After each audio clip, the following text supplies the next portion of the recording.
जैसे कि आपने लास्ट ऑफिशियल एपिसोड के अंदर देखा था कि जियान ने चारों मैप के टुकड़ों को जोड़ दिया था, जिस वजह से जियान को पता चल चुका था कि जो प्यूरिफाइड डीमन लोटस फ्लेवर वो 3 साल बाद अपेयर होने वाली है। इस वजह से मास्टर जियान को वार्निंग देती, अगर वो 3 साल के अंदर ब्रेक थ्रू नहीं कर पाता डाउशिंग के अंदर तो फिर उसे वो किसी भी कीमत पे प्यूरिफाइड डीमन लोटस फ्लेवर नहीं लेने देंगे। ये सुन के जियान बोलता कि इन 3 सालों के अंदर डाउशिंग के अंदर ब्रेक थ्रू करना बोले तो यम पॉसिबल, मगर तभी मास्टर पता था कि तुम्हारी किस्मत काफी अच्छी है क्योंकि अपेयर हो चुका है एंशिएंट बुद्धिस्टा ट्री। अगर तुम्हें उसका बुद्धिस्टा हार्ट मिल जाता है तो फिर तुम डाउशिंग के अंदर ब्रेक थ्रू कर सकते हो। इसलिए तुम्हें अपने बोरी बिस्तर बांधने चाहिए और निकल जाना चाहिए बेस्ट रिलम के लिए। ये सुन के जियान भी एकदम फुल मोटिवेट हो जाता है और फिर यहीं से स्टार्टिंग होती है न्यू एपिसोड की। फॉलिंग स्टार प्लेन की ट्रेनिंग ग्राउंड से काफी एनर्जी बाहर निकलती है, वो सीधे हेवन से कनेक्ट हो जाती है। इस वजह से आसपास में जितने भी लोग होते हैं सभी की सभी एक एक करके वहाँ पे आने लगते हैं, जहाँ पर हमारी प्यारी क्यून मेडुसा और लेजेंडरी मास्टर यालो भी होते हैं। और सभी लोगों की नजर उस गोल्डन लाइट के अंदर होती है, जहाँ पर अचानक ही हमें देखने को मिलती है एक बड़ी सी जायंट बॉडी जो की साइज में काफी ज्यादा यूज होती है, जो की बहुत ही पावरफुल दाड़ मारती है, जिस वजह से काफी ज्यादा एनर्जी बाहर निकलती है। जो लोग पावरफुल होते हैं वो तो अपने सामने सीट बना के उसकी एनर्जी को रिफ्लेक्ट कर देते हैं, मगर वहीं पे जो एल्डर और डिसेबल होते हैं उनकी हवा टाइट हो जाती है क्योंकि एनर्जी बहुत ही ज्यादा पावरफुल थी। इस वजह से उसे रोक पाना बहुत ज्यादा मुश्किल हो रहा होता है। तभी जो एक एल्डर तो वो बोलता है मास्टर आखिर ये कौन है। ये सब सुन के मास्टर की चेहरे पे स्माइल आ जाती है और वो बोलते हैं ये कोई और नहीं तुम्हारे यंग मास्टर है जियान। ये सुन के जो एल्डर तो शांत हो जाता और फिर देखता उस बड़ी सी जायंट बॉडी को जो की अभी के लिए फ्लेक्स कर रही होती अपनी बड़ी सी जायंट बॉडी को, जिस वजह से उसके ऊपर कुछ पैटर्न फॉर्म हो रहे होते हैं जो की काफी एंशिएंट लग रहे थे। लेकिन तभी वो बड़ी सी जायंट बॉडी होती है वो अपनी आंखें खोलती है, जिस वजह से उसके अंदर से निकलता है बहुत ही ज्यादा एनर्जी का प्रेशर, जिन्हें देखकर वहाँ पे जितने भी डिसेबल और एल्डर होते हैं उन सभी के मुंह फटे के फटे रह जाती हैं। और यहाँ पे जो मास्टर होते हैं उसे देखकर अपनी दाढ़ी सहलाते हुए बोलते हैं सच में ये जो किंग कॉन्ग ग्लास बॉडी काफी यूनिक है। लेकिन तभी जो जियान होता है वो अपने पैर को कस के जमीन में प्रेस कर देता है और अपने दोनों हैंडों से एक साइन को बनाता और एक जोरती दाल मारता है। इस वजह से जियान की बॉडी के अंदर से जो एनर्जी का फ्लो होता है वो काफी बढ़ जाता है। ये देखिए वहाँ पे खड़े हुए एल्डर और डिसेबल होते हैं वो काफी परेशान हो जाते हैं, मगर जो मास्टर होते हैं वो जियान को नोटिस कर रहे होते तभी उन्हें कुछ याद आ जाता और वो बोलते हैं क्या ये अभी भी अपनी बॉडी को और स्ट्रेच करना चाहता है। और इतना बोलते कि जियान की जो किंग कॉन्ग ग्लास बॉडी होती है उसकी जो एनर्जी होती है वो आउट ऑफ कंट्रोल होती जा रही होती है और इसी वजह से अब वो क्रैक्स होने लगती है। लेकिन जो जियान होता है फिर भी ट्राई करता रहता है, मगर उसकी जो बॉडी होती है वो और स्ट्रेच नहीं होती बल्कि वो नष्ट हो जाती है, जिस वजह से जियान वापस अपनी नॉर्मल स्टेट के अंदर आ जाता है। और जब ये जियान की चाहने वाले देते तुरंत ही उसके पास चले जाते हैं उसकी हलचल लेने के लिए। और जियान की अभी की जो हालत हुई थोड़ी सी खराब होती है और वो बोलता है मैंने इस बात की बिल्कुल भी उम्मीद नहीं की थी, ये जो किंग कॉन्ग ग्लास बॉडी इतनी कल्टीवेशन करने के बाद भी मैं सिर्फ 70 फीट तक ही पहुंच पाऊंगा। अगर मुझे इसकी फुल स्ट्रेंथ को यूज करना जो कि 99 फीट है तो फिर मुझे 1000 की पीक तक पहुंचना होगा और साथ ही अपनी बॉडी को भी स्ट्रॉन्ग बनाना होगा। लेकिन तभी वहाँ पे मास्टर आ जाते और बोलते जियान तुम ठीक तो हो ना। ये सुन के जो जियान तो तुरंत ही मास्टर के पास जाता है और बोलता है मास्टर और साथ ही ओल्ड फ्रैंक जंजे बस मुझे अभी के लिए थोड़ी बहुत इंजरीज आई है, बाकी सब टकाटक है क्योंकि जो मेरी बॉडी है बचपन से काफी अच्छे नेचुरल ट्रेजरों से और काफी सारी मेडिकेशन से रिफाइन की गई है, इस वजह से बहुत ही ज्यादा तगड़ी है। वरना अगर ऐसा नहीं होता तो फिर आपका चेला आपके सामने आज यहाँ पे नहीं खड़ा होता, क्योंकि ये जो किंग कॉन्ग ग्लास बॉडी है वो बहुत ही हार्श बॉडी रिक्वायरमेंट मानती है। अगर कोई नॉर्मल बंदा इसकी प्रैक्टिस करता है तो उसकी बॉडी ब्लास्ट कर जाएगी और वो मारा जाएगा। वहीं पे जो मास्टर एकदम मस्त स्ट्राइक मारे हुए ये सब बातें सुन रहे होते और बोलते हैं लेकिन अभी के मैं तुम्हारी करंट बॉडी को देखूं तो मुझे ही लगता है इस तरह की दाव स्किल तुम्हारा कुछ भी बिगाड़ सकती है। लेकिन अगर तुम इस किंग कॉन्ग ग्लास बॉडी की अगर ट्रू स्ट्रेंथ को अनलेस करना चाहते हो जो कि 99 फीट है तो फिर तुम्हें और भी स्ट्रॉन्ग बनना पड़ेगा, इतने एफर्ट तुम्हारे काफी नहीं है। सुन के जियान की सुंदरियां होती है वो हंसने लगती है जियान के ऊपर क्योंकि जियान को अभी के लिए कमजोर बोल दिया गया है। लेकिन तभी जो मास्टर होते बोलते कि अभी के लिए इन सही बातों को गोली मारो, हमें जो इन्फॉर्मेशन मिली वो एकदम कंफर्म है, एंशिएंट बुद्धिस्टा ट्री बीस्ट रिलम के डीपेस्ट रीजन के अंदर अपीयर हुआ है। ये सुन के जो जियान एकदम फुल एक्साइटेड हो जाता है और बोलता मास्टर तो फिर कब निकलना है। ये सुन के मास्टर बोलते जितना जल्दी हो सके उतना जल्दी, क्योंकि तुम ऑलरेडी 15 दिन लेट हो चुके हो क्योंकि तुम डीप कल्टीवेशन के अंदर थे और इसी बीच ऑलरेडी काफी सारे लोग उसके लिए रवाना हो चुके हैं। ये सुन के जियान बोलते थे तो फिर ठीक है मैं अभी निकलता हूँ। ये सुनते कि जियान की जो सुंदरियां होते तुरंत ही आगे आ जाती हैं, मैं भी तुम्हारे साथ चलूंगी। ये सब देख के मास्टर की चेहरे पे स्माइल आ जाती और वो जियान से बोलते कि मैं अभी के लिए तुम्हारे साथ नहीं जा सकता हूँ क्योंकि मुझे यहाँ पर है कि पॉलिश शॉपिंग को प्रोटेक्ट करना है। तभी जियान को से एक चढ़ाने के बाद बोलते कि मैं भी तुम्हारे साथ नहीं आ सकता हूँ, हड्डियां मेरी जवाब दे चुकी, बुढ़ापा आ गया मेरा, इसलिए मुझे चाहिए ब्रेक। जिसम के मास्टर को भी हंसी आ जाती और वो जियान से बोलते कि अब तुम लोगों के ऊपर डिपेंड करता है सब कुछ, लेकिन अगर तुम गलती से कोई ऐसी सिचुएशन के अंदर पड़ जाते जहाँ से तुम नहीं निकल सकते हो तो फिर तुम इस जेट टोकन को तोड़ देना। और इतना बोलते थे जो मास्टर होते वो अपने पास एक टोकन को बाहर निकाल लेते हैं और बोलते कि जितना जल्दी हो सके मैं तुम्हारे पास आने की कोशिश करूंगा। वहीं पे जियान भी उसे ले लेता और हमें नोट कर देता है और यहाँ पे मास्टर जियान को बताते कि जो एंशिएंट बुद्धिस्ट ट्री है उसका जो लालच है बहुत ही ज्यादा बड़ा है, इस वजह से सभी एंशिएंट सेक्शन भी इसके लिए एक्शन लेंगी। इसी वजह से एंशिएंट बुद्धिस्ट हार्ट लेना बिल्कुल भी आसान नहीं होने वाला है, लेकिन मेरे से ये जो सफर है वो तुम्हारे लिए काफी इंपोर्टेंट होने वाला है, इसलिए तुम थोड़ी सावधान रहना। ये सुन के जो जियान होता है वो हमें नोट करता और बोलते कि मास्टर आप बिल्कुल भी चिंता मत करो। और इतना बोलते का सीन कट हो जाता है, फिर हमें दिखाए जाते बड़े बड़े पहाड़ और उन्हीं पहाड़ों के बीच में से निकल आती है काफी सारे बोरियों का झुंड जो की अभी के लिए एंशिएंट बुद्धिस्ट ट्री की तलाश में आए होते हैं और उनके जो नंबर होते हैं काफी ज्यादा होते हैं। और उन सभी के मुंह से जो लालच टपक रहा था वो साफ साफ नजर आ रहा था, क्योंकि सभी के सभी चिल्लाने में लगे थे, बुद्धिस्ट ट्री में आ रहा हूँ, बस तुम थोड़ा सा इंतजार करो, जैसे कि वो उनकी सेटिंग हो। मगर कुछ भी लोगों के जो नंबर थे वो काफी ज्यादा होते हैं, चारों तरफ एकदम से क्योस मच चुका था, सभी लोग एकदम पागल की तरह भग रहे होते हैं यहाँ पर। और यहाँ पे एक पहाड़ के ऊपर खड़ी होती है जियान की सभी संधियां और इन सभी लोगों को देख रही होती है, और जबकि नर्सो होती है वो बोलती है ये सभी के सभी लोग अभी के लिए एकदम पूरी तरीके से पागल हो चुके हैं टेंशन बुद्धिस्ट ट्री को लेकर। लेकिन तभी वहाँ पे जियान भी आ जाता और बोलता है अभी के लिए लोग यहाँ से पहले जाना चाहते हैं तो फिर इन्हें जाने दो, क्योंकि मुझे अभी के लिए इन्फॉर्मेशन मिली जो पहला ग्रुप इसके अंदर एंटर किया था वो अभी तक वापस नहीं आया है, जबकि उसके अंदर 1000 लेवल के वॉरियर भी थे। जैसे उनके जियान की सुनिए घबरा जाती, मगर तभी लिटिल फेट डॉक्टर बोलती तो फिर अब हमें क्या करना चाहिए। जैसे उनके जियान थोड़ा सा सोचता और फिर वहाँ से जाने लगता और बोलता कि हम लोग इन्हें फॉलो करेंगे और दूर से देखेंगे सारी सिचुएशन को और फिर उसके बाद डिसाइड करेंगे क्या करना है। और इसी के साथ सीन कट हो जाता है, फिर हमें जियान दिखाया जाता जो कि अभी के लिए अपनी पूरी टोली को लेकर एंटर कर चुका था बीच ट्रीडम के अंदर, जहाँ पर अभी के लिए चारों तरफ रेड कलर का पॉक फैल रखा था। ऐसा लग रहा था कि थाईलैंड आ चुके हैं। और यहाँ पे जबकि नर्सा लिटिल फेट डॉक्टर और सभी लोग होते हैं वो नीचे की तरफ देख रहे होते हैं, जहाँ पर अभी के लिए जो मैजिकल बीस्टों की हालत होती है वो बहुत ही खराब थी, क्योंकि वहाँ पे काफी सारे पॉपुलर मैजिकल बीस्ट मारे गए होते हैं, बस वहाँ पर रह गया तो उनका स्केलेटन। इस वजह से जियान की टोली की स्पीड होती है वो स्लो हो जाती है और साथ ही जो फॉग होता है वो भी धीरे धीरे करके बढ़ता जा रहा है। और वो जैसे थोड़ा सा और आगे पहुंचते तो जो फॉग होता है वो काफी ज्यादा बढ़ जाता है, जिस वजह से अब उन्हें कुछ भी दिखाई नहीं दे रहा होता है। मगर वहीं पे हमारी पॉइजन गर्ल को कुछ सेंस हो जाता है, इस वजह से वो अपने पास से कुछ पिलों को बाहर निकालती है और बोलती है अभी के लिए इन पिलों को खा लीजिए, क्योंकि नॉर्मल फॉग नहीं पॉइजनस फॉग है। ये सुन के वो सभी लोग बिना डाउट करे तुरंत ही उस पिल को खा लेते हैं और अपने सफर को कंटिन्यू रखते हैं। मगर तभी जियान की नजर पड़ जाती है एक 1000 लेवल के बॉय के ऊपर, जो कि अभी के लिए मारा जा चुका होता है, क्योंकि वो इस पॉइजन को रेजिस्ट नहीं कर पाया और इस वजह से इस पॉइजन ने इसकी जान ले ली। और इसी वजह से जो जियान होता है वो अपनी टोली से बोलता है अभी के लिए जो पॉइजन है वो बहुत ही खतरनाक है, क्योंकि एक 1000 लेवल के बॉय के पास एक शील्ड होती है द्विकी की, जिसे कोई नॉर्मल पॉइजन बिल्कुल भी भेद नहीं सकता है। अब ये सब सुन के हमारी पॉइजन गर्ल की दिमाग की बत्ती जल जाती है और तुरंत ही अपने हाथ को आगे बढ़ाती है और आसपास का जो रेड फॉग होता है तुरंत ही अपनी बॉडी के अंदर उसे एब्जॉर्ब कर लेती है और कर डालती है उसका पूरा सिटी स्कैन, जहाँ पर उसे छोटे छोटे से पार्टिकल दिखाई देते हैं या फिर पॉइजन जेलीफिश बोल सकते हैं, जिन्हें सेंस करती है लिटिल फेट डॉक्टर काफी ज्यादा हैरान हो जाती है और बोलती है बिल्कुल भी अच्छा नहीं है और तुरंत ही वहाँ से एक पहाड़ के ऊपर आ जाती है और तुरंत ही बहुत ही फास्ट तरीके से अपनी हैंड साइनों को चेंज करने लगती है। ये सब देख के जियान तुरंत ही उसके पास आता है और बोलता क्या हुआ, मगर जो लिटिल फेट डॉक्टर होती है उसे रोक देती है और बोलती है कि यहाँ पे पॉइजन बर्ड्स है जो कि पॉइजन इंसेक्ट की तरह होते हैं, और इतना बोलती है उसकी बॉडी के अंदर जितने पॉइजन इंसेक्ट घुसे होते हैं उन्हें बाहर निकाल लेती है और उन्हें बाहर निकाल के फेंक देती है। जब जियान उन्हें देखता तो हैरान हो जाता और बोलता पॉइजन इंसेक्ट। अभी लिटिल फेट डॉक्टर बताती है बहुत ही छोटे होते हैं, इसी वजह से यहाँ पे पॉक फैल रखा है, क्योंकि यहाँ पे हजारों करोड़ों लाखों की संख्या में, और जब तुम सांस लेते हो तो उसकी मदद से तुम्हारी बॉडी के अंदर एंटर कर जाती है और जब इनके नंबर ज्यादा हो जाते हैं तो फिर बहुत ही बुरी तरीके से मौत होती है इंसान की या फिर किसी मैजिकल बीस्ट की, क्योंकि यहाँ पे कोई भी दाव स्किल नहीं कोई सेफ काम करती है इनके ऊपर। जैसे उनकी हरी मिर्ची मतलब कोई काफी डर जाती है। वहीं पे जो लिटिल फेट डॉक्टर होती है वो बताती है मगर मेरी बॉडी के अंदर है बुल पॉइजन जो कि तुरंत ही इनको मार डालता है, लेकिन अभी के लिए तुम लोगों की बॉडी की बात की जाए तो ये तुम्हारी बॉडी के अंदर एंटर कर चुके होंगे और इन्होंने अपना काम करना स्टार्ट भी कर दिया होगा। जैसे उनकी जान डर जाती है, कोई डर जाती है, मगर हमारी रानी का तू डरे क्योंकि उसने डर नाम की चीज को डिलीट कर दिया। मगर तभी जो जियान होता है वो निकाल लेते हैं अपनी हेवनली फ्लेम को, इस वजह से जान की बॉडी के अंदर जितने भी इंसेक्ट होते तुरंत ही मरने लगते हैं और कुछ ही पल के अंदर जान की जो बॉडी होती है तुमसे साफ हो जाती है और वो दिखता कायरीन की तरफ और क्विंगली की तरफ बोलता है तुम लोग भी चिंता मत करो तुम्हारी बॉडी से भी निकाल दूंगा। और फिर उन लोगों के पास पहुंच जाता है और फिर तुरंत ही अपने दोनों हाथों को स्प्रेड करता और अपने हाथों में निकाल लेता एक एक करके हेवनली फ्लेम को और फिर उसके बाद अपनी हेवनली फ्लेम को प्रेस कर देता उन दोनों की बॉडी के अंदर। इस वजह से जो हेवनली फ्लेम होती है उनकी पूरी बॉडी के अंदर फैल जाती है और उनके अंदर जितने भी इंसेक्ट घुसे होते हैं वो सभी की सभी मरने लगते हैं। देखिए जो क्विंगली और जो मेडुसा होती है वो दोनों हैरान हो जाती है और फिर जैसे जैसे इंसेक्ट मर रहे होते हैं उनकी बॉडी के अंदर से एक ब्लैक फॉग बाहर निकल रहा होता है और ये सब देख लिटिल फेट डॉक्टर चेहरे पे स्मेल आ जाती है और ऐसी कुछ देर तक चलता रहता है और इसी वजह से उनकी जो बॉडी होती है कुछ टाइम बाद पूरी तरीके से डीप क्लीन हो जाती है। और फिर जो जियान का वो भी अभी के लिए काफी खुश होता है। तभी जो जियान तो वो अपनी हैंड साइन को चेंज करता है और अपनी हेवली फिल्म के क्लस्टर को बाहर निकाल लेता है और उसे सूट कर देता है आसमान की तरफ, जिस वजह से उनकी चारों तरफ बन जाती है एक हेवली फिल्म की सील्ड, जिस वजह से जो पॉइजन इंसेक्ट होते हैं उनके आसपास भी भटकने की हिम्मत नहीं करते हैं। और ये बात लिटिल फेट डॉक्टर भी नोटिस कर लेती है, इस वजह से बोलती है अभी के लिए जो इंसेक्ट है वो हेवली फिल्म से डर रहे हैं। आखिर क्यों, ये सुन के जियान बोलता है क्योंकि अभी के लिए जो हेवली फिल्म होती है वो काफी ज्यादा हीट प्रोड्यूस करती है और इनमें जो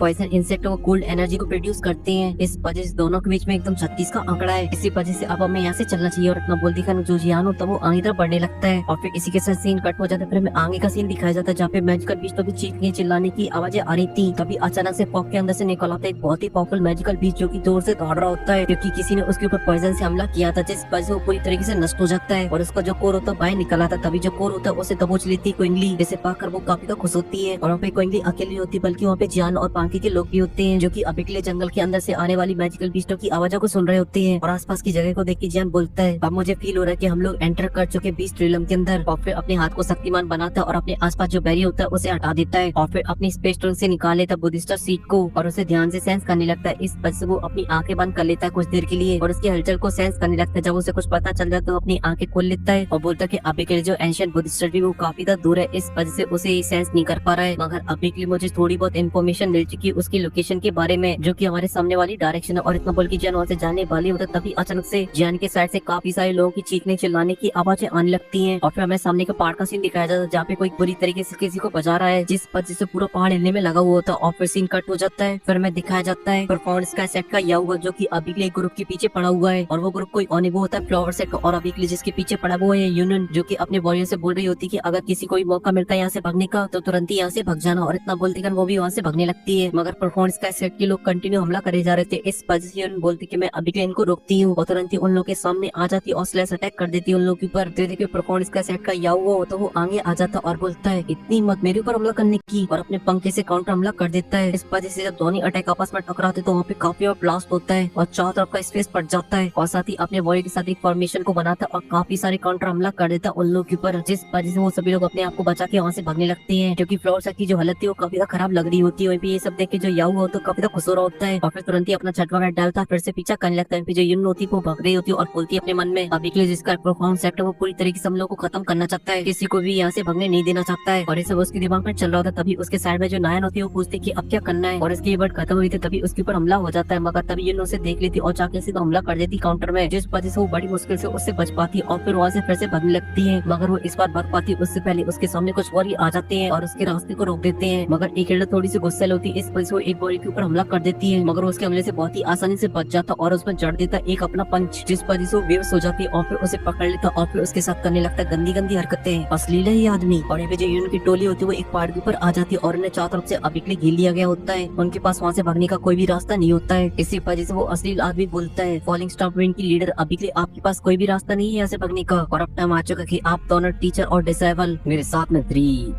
काम करें, क्योंकि तुम्हारे लिए सबसे बढ़िया ऑप्शन है। जिस उनके नायन बढ़ा जाती और बोलते हरामी आदमी कैसी अश्लील अश्लील बातें कर रहा है। जिस उनके बंदा हंसने लगता और बोलता कि मुझे ये टाइटल पसंद आया, अगर मैं बेशरम नहीं होता तो फिर तुम लोगों के ऊपर छुप छुप के अटैक कैसे करता। ये सुन के यूनियन बोलती कि हाँ तुमने छुप के हमारे ऊपर हमला किया था जब हम लोग बिजी थे मैजिकल बीस्ट से फाइट करने में, और इस वजह से हमारे फ्लावर सेट की काफी सारे एल्डर मारे गए, वरना तुम जैसे को तो मैं भूत बना देती बार बार की। और इतना बोलती कि शांत हो जाती और अपने मन में बोलती कि अब के लिए मुझे अपनी चेले को यहाँ से भगाना होगा जिससे वो जल्द से जल्द हमारे लिए मदद लेके आ पाए। लेकिन तभी वहाँ पे एक और पागल आ जाता है जो से हंसती है और उन लोगों के सामने आके खड़ा हो जाता है और बोलता है फ्लावर सेट की लीडर मैंने आपको पहली ऑप्शन दिया था कि आप हमारे परफॉर्मेंस का सेट के साथ शादी कर लो और सारा मामला सेटल कर लो, मगर वो तो आपको पसंद नहीं आया। इस वजह से जो कुछ भी हो रहा है उसमें हमारी कोई भी गलती नहीं है। और साथ ही सेट लीडर अभी के लिए आपको क्या लगता है कि आप अपनी चेले को यहाँ से भगा दोगी और वो कुछ लोगों को लेकर आएगी और हमारी बैंड बजा देगी, तो फिर अभी के लिए आपको ऐसी उम्मीद छोड़ देनी चाहिए क्योंकि हमने सभी को मार डाला है, क्योंकि हमारे परफॉर्मेंस का सेट से कोई भी नहीं बच सकता है। जिस उनकी जो यूनियन होती है काफी ज्यादा डर जाती है और बोलती है सब तुमने कैसे किया। जैसे उनके याहुआ बोलता है कि मेरे पास बहुत सारे वॉरियर है, टपका दिए सबको, बड़ी बोल के हंसने लगता है। मगर तभी जो असली आदमी अपनी अश्लीलता फैलाते हुए बोलता है अरे फालतू की बकवास ना कर, अभी के तो मैं यूनियन और उनकी डिसेबल को छोड़ना होगा, उसके अलावा सारी औरतें तुम्हारी हैं, मुझ करो। ये सुन के सभी के सभी एकदम से बौखला जाते हैं और खुशी के मारे झूमने लगते हैं और उन सभी की नजरें होती हैं फ्लोर से की क्यूट डिसेबलों के ऊपर और फिर तुरंत वो अधेड़ उम्र के बुड्ढे जाने लगते हैं उन डिसेबलों की तरफ। लेकिन तभी यूनियन बोलती कि नाइन अभी के लिए मैं इन लोगों को रोकती हूँ और तुम्हें जैसी मौका मिलता है तुम यहाँ से तुरंत ही भाग जाना। जिस उनके नाइन काफी परेशान हो जाती है और बोलती टीचर आपका क्या। ये सुन के थोड़ी देर सोचती और बोलती मैं अभी के लिए फ्लोर से की लीडर हूँ, इस वजह से यहाँ पे जो कुछ भी होगा मुझे भी झेलना पड़ेगा वो। और फिर एकदम जोश में आ जाती और बोलती कि मैं तब तक लड़ूंगी जब तक मेरी सांस पे सांस है, और साथ ही मेरा ऑर्डर कि अगर आप में से किसी को मौका मिलता है यहाँ से भागने का तो बिना कुछ सोचे समझे यहाँ से भाग जाना, क्योंकि मैं ट्राई करती हूँ इन सभी को रोकने का। मगर सभी डिसाइल काफी लॉयल होती है, इस वजह से मना कर देती है। और साथ ही जो नाइन होती है बोलती है टीचर जब तक मेरी सांस पे सांस है तब तक मैं आपके साथ फाइट करूंगी, भागने का तो सवाल ही पैदा नहीं होता है। और इतना बोलती है जो नाइन होती है तुरंत ही हमला करने के लिए चली जाती है और साथ ही एक एक करके बाकी डिसाइड चली जाती है। इस वजह से देखती है कि अभी के लिए चारों में एकदम लगे चालू हो चुकी है। मगर ये सब देखिए जो याहुआ होता है वो हंसने लगता और बोलते फालतू का एफर्ट डाल रहे हैं लोग, इसी वजह से अब मुझे लगता है कि अब मुझे पूरी तरीके से खत्म करना होगा। और इतना बोलते वो एक्शन लेने के लिए जाने वाली होते तभी अचानक गुस्से में आ जाती और बोलते कमीने मैं तुझे छोड़ूंगी नहीं। और इतना बोलती अपनी तलवार को बाहर निकालती और सीधा टूट पड़ती याहुआ के ऊपर। मगर याहुआ उसके अटैक को रोक लेता मगर आसपास का जो स्पेस होता है वो फट जाता है। मगर याहुआ को अभी के लिए कुछ भी नहीं होता और वो बोलता है सेक्ट मास्टर बंद करे फालतू में जूझना, क्योंकि अभी के लिए जो आपका कल्टिवेशन लेवल है वो मेरे से काफी ज्यादा पीछे है, आप मेरी बराबरी नहीं कर सकती हो। और इतना बोलती वो अपना एक स्ट्रॉन्ग सा ब्लडी पम्प बनाता और हमला कर देता। वहीं पे ये सब देखे जो यूनियन होती है वो भी काउंटर में हमला कर देती अपने पंप से। और जब दोनों अटैक आपस में टकराते तो वहाँ पे काफी ज्यादा एनर्जी बाहर निकलती है। इस वजह से जो आसपास के पहाड़ होते हैं वो टूट के बिखर जाते हैं, यहाँ तक कि उसकी जो भी होती है वो काफी दूर तक जा जाती है और साथ ही जो यून होती है वो अपने कुछ कदम पीछे लेती है, लेकिन तभी वो साइड में देखती है जो नायन होती है उसके ऊपर एक वॉरियर हमला कर देता है, जिस वजह से वो जमीन के अंदर घुस जाती है और इसी वजह से यून थोड़ी सी डाइवर्ट हो जाती है और इसी का फायदा उठाता है याओ और उसके पीछे आ जाता है और उसके ऊपर अटैक करती हुई बोलता है कि अभी की इतनी चिंता किस बात की है, कुछ सेकंड रुक जाओ, मैं भी तुम्हें उसी के पास भेज देता हूँ। और इतना बोलते वो अपने पाम को जड़ देता है, यून उसे रोकने की कोशिश करती है मगर वो अटैक काफी ज्यादा पावरफुल होता है। इसी वजह से यून करती पतंग की तरह आके सीधा वो भी पहाड़ के अंदर घुस जाती है और चारों तरफ धूल ही धूल फैल जाती है और जब धूल हटती है तो हमें दिखाया जाता है उनकी हालत अभी के लिए काफी ज्यादा खराब हो चुकी होती है, लेकिन उससे भी खराब हालत में होती है नायन और याओ उसी की तरफ जा रहा होता है। इस वजह से उसके ऊपर हमला कर देती है मगर वो बहुत ही आसानी से उसे पकड़ लेता है और उसकी कतई पतली कवर में जड़ देता है अपना पंखा। इस वजह से उनकी हालत और भी ज्यादा खराब हो जाती है और वो वहीं पे घुटनों के बल बैठ जाती है और वहीं पे जो बाकी डिसाइडर की हालत थी वो भी बहुत ही ज्यादा खराब हो चुकी होती है। लेकिन तभी जो याओ वो तो बोलता है सेफ लीडर, आपकी जो दाव स्किल और आपका जिजोसो काफी ज्यादा अच्छा है मगर आप ही गलत जगह दिखा रही है, क्योंकि तुम्हें शायद अभी के लिए इस बात का आइडिया नहीं है। जब से हमारे डिप्टी चैन लूचेन ने आपको देखा तब से वो बावले हो चुके हैं आपके प्यार में। वहीं पे ये सब देख के डिप्टी चीफ बोलता है कि वो मेरी है और उसने जिस लड़की को पकड़ा होता है उसे छोड़ देता है और पास जाते हुए बोलता है कि मैं बहुत ही एक्साइटेड हूँ अभी के लिए तुम लोगों को अपनी कल्टीवेशन सिखाने के लिए। और ये भी अभी के लिए फ्लोर से सभी डिसेबलों को दबोच लिया गया होता है। वहीं पे ये सब सुन के ये वो भी साइड हट जाता मगर तभी इनको सोचती और बोलती सपने में और अपनी जो दुखी होती है उसे फ्लो करने लगती है क्योंकि वो अपनी बॉडी को ब्लास्ट करना चाहती थी। ये देखे तो याओ थोड़ी देर के लिए डर जाता है मगर फिर हंसने लगता है और बोलता है कि अपनी बॉडी को ब्लास्ट करना इतना ज्यादा आसान नहीं है। और ये सब देखे ल्यूचेन बोलता है कि सेफ लीडर अभी के लिए आपको ये सब करने की कोई जरूरत नहीं है, क्यों फालतू में अपनी जान को देना चाहती हो, क्योंकि अभी के लिए मुझे आपके साथ और आपके डिसेबल के साथ ट्रेनिंग करनी है, कौन सी वाली करनी है पता नहीं मगर समझ जाओ 3 से स्टार्ट होती है और तुरंत ही अपनी पावर का यूज करने लगता है जिस वजह से इनके ऊपर हैवी प्रेशर पड़ने लगता है और इसकी जो सेपरेशन की प्रोसेस होती है वो नष्ट हो जाती है। अब ये देखे जो यिन होती है वो काफी ज्यादा घबरा चुकी होती है और वो नायन की तरफ देख रही होती है और जो नायन थी वो भी अभी के लिए काफी ज्यादा डरी होती है और उन दोनों की आंखों से साफ साफ नजर आ रहा था कि उन्होंने अपनी उम्मीद को खो दिया है। मगर तभी वहाँ पे उम्मीद बन के आती है गोल्डन लाइट और धीरे धीरे करके उसका जो प्रेशर होता है वो बहुत ही ज्यादा खतरनाक होता है और जब याओ सामने वाले नजारे को देखता तो उसके मुंह फटे के फटे रह जाती है क्योंकि उनके सामने होती है गोल्डन बॉडी, जियान की किंग कॉन्ग ग्लास बॉडी, वो भी एक 70 फीट की स्ट्रॉन्ग बॉडी जो सामने वाले का देख की तेल निकाल दे। इसी वजह से थोड़ी देर पहले जो असली आदमी था यानी लूचेन था उसकी तो हवा टाइट हो जाती, उसे देखकर मुंह फटा का फटा रह जाता है। साथ ही याओ का दिमाग भी डाइवर्ट हो जाता और इसी का फायदा उठाती यून और उसकी कमर में जड़ देती अपनी प्यारी सी लात जिस वजह से एंगल टेढ़ा हो जाता है याओ का और साथ ही जो दर्द हो रहा था वो भी काफी ज्यादा खतरनाक होता है। इस वजह से चिल्लाते बोलता है ओए तेरी इतनी हिम्मत, रुक तुझे मैं बताता हूँ। मगर तभी अचानक से वो बड़ी सी जायंट बॉडी होती है वो अपना बना लेती है रैप्टा और इसे देख के याओ की हो जाती है एकदम से हवा टाइट मगर वो रैप्टा नहीं रुकता और जाकर सीधे याओ में पड़ता जिस वजह से याओ उसी पहाड़ के अंदर घुस जाता है और जब हाथ हटता तो याओ दिखाई देता है। वहीं पे सब देख के जो सभी लोग होते हैं काफी ज्यादा हैरान हो जाती है। अभी जो जियानो तो वो अपने गुस्से को शांत करता और बोलता है परफॉर्मेंस का सेक्टर कुत्ते, तुम लोग अभी भी उतने निहायती कमीने इंसान हो जितने पहले थे। ये सुनकर ल्यूचेन भड़क जाता और बोलता क्या तू अभी के लिए मौत मांग रहा है, लेकिन बस अभी के लिए मैं ये देखना चाहता हूँ आखिर तू है कौन जो कि अभी के लिए हमारे मेट्रो के बीच में आके फटे में टांग अड़ा रहा है। और इतना बोलते थे वो अपनी सारी देखी अपने पंच के अंदर डालने लगता और उसका एक अटैक बनाकर वो जियान की बड़ी सी किंग कॉन्ग ग्लास बॉडी के ऊपर हमला करने के लिए आगे बढ़ने लगता है और चिल्लाते हुए बोलता ड्रैगन पीस जिस वजह से उसके पीछे से निकल आता है एक बड़ा सा ड्रैगन और फिर तुरंत ही उस बड़े से ड्रैगन से जियान के ऊपर हमला कर देता है। मगर जियान को उस अटैक से कोई फर्क नहीं पड़ता और वो बहुत ही आसानी से अपने हाथ को घुमाता है और उसके ड्रैगन में दी मारता है जिस वजह से वहाँ पे बहुत ही बड़ा ब्लास्ट होता है और जो ड्रैगन होता है कुछ पल के अंदर ही पूरी तरीके से टूट के बिखर जाता है और जो लियू चैंग होता है पहाड़ों को तोड़ते हुए काफी दूर पीछे खिसका वो चला जाता है। और जो नीचे खड़े हुए जो लोग होते हैं वो भी ये सब देख के काफी डर चुके होते हैं, कुछ भी दिखाई नहीं दे रहा होता है और जब मामला शांत होता सामने वाले नजर देखे वो काफी डर जाते और बोलते आखिर ये बंदा कौन है, इसके सामने तो हमारी डिप्टी चीफ एक पंच भी नहीं झेल पाए। और जब जियान होते तो उनसे मस्त खड़ा होता है तभी जो लियू चैंग होता है वो भी गोल से बाहर निकल आता है और वापस लड़खड़ा होते ही जियान के पास पहुंच जाता है और अपने सभी बॉडियों से बोलता है जल्दी से सभी के सभी आपस में हाथ मिला लो और इसको सबक सिखाओ, ये मॉन्स्टर जिंदा नहीं बचना चाहिए। मगर इसकी मोटिवेशन लाइन से कोई मोटिवेट नहीं होता है बल्कि सभी लोग वहाँ से भागने लगते और बोलते भाड़ में जा तू, जाने तो जान है। और इतना बोलते कि जो परफॉर्मेंस का सेट के बॉडी होते तुरंत ही वहाँ से भग जाते हैं। ये देख के जो ल्यूचेंग होता है वो और भी गुस्से में आ जाता है और बोलता है तुम सभी के सभी काफी तक कमीनो, एक और अगर मैं यहाँ से बच के निकल गया तो फिर तुम सभी लोगों को मैं ढूंढ ढूंढ के मारूंगा। और ऐसी अपने बॉडी के ऊपर चीखने चिल्लाने में लगा था मगर तभी अचानक से जो जियान होता है उसके पीछे आ जाता है। ये देखिए उसकी तुरंत ही फटके 64 हो जाती है क्योंकि वो आ जाता है जियान की ताली के बीच में जिस वजह से वो बेचारा पिस जाता है। सॉरी गलती से बोल दिया बेचारा कमीना। और फिर जो फ्लोर से टूटे फूटे लोग होते हैं अब वो भी ये सब देख के खड़े होने लगते हैं और फिर जियान सभी लोगों से नमस्ते कर रहा होता है। तभी जो यून होती है वो आगे आती है और बोलती है थैंक यू सो मच हमारी हेल्प करने के लिए। मगर जियान कोई रिप्लाई वगैरह दे पाता उससे पहले जियान के पीछे से आ जाती है जान की सुंदरियों की टोली और यून की नजर सबसे पहले पड़ जाती है क्यून मेडुसा के ऊपर जिसे देखकर वो एकदम से हैरान हो जाती है और बोलती क्यून मेडुसा और ये वर्ड रानी की कान में पड़ जाते हैं। इस वजह से वो भी एकदम तीखी वाली नजरों के साथ देखती है और वो भी पहचान जाती है और बोलती है और फिर उसके बाद हमारी रानी का फूल जाता है मुंह और खड़ी हो जाती है अपने क्रॉस लेग हैंड करके। और यून जब जियान की पूरी टोली को देखती है तो समझ जाती है और वो पहचान जाती है और बोलती अरे तैया जियान तुम। और इसी के साथ ही जो एपिसोड है तो वो यहीं पे खत्म हो जाता है और इस एपिसोड का बेस्ट पार्ट था हमारी क्यून मेडुसा का रिएक्शन। और आपको इस एपिसोड के अंदर क्या अच्छा लगा वो आप लोग कमेंट के अंदर बताना। फिलहाल की वीडियो को लाइक कर देना।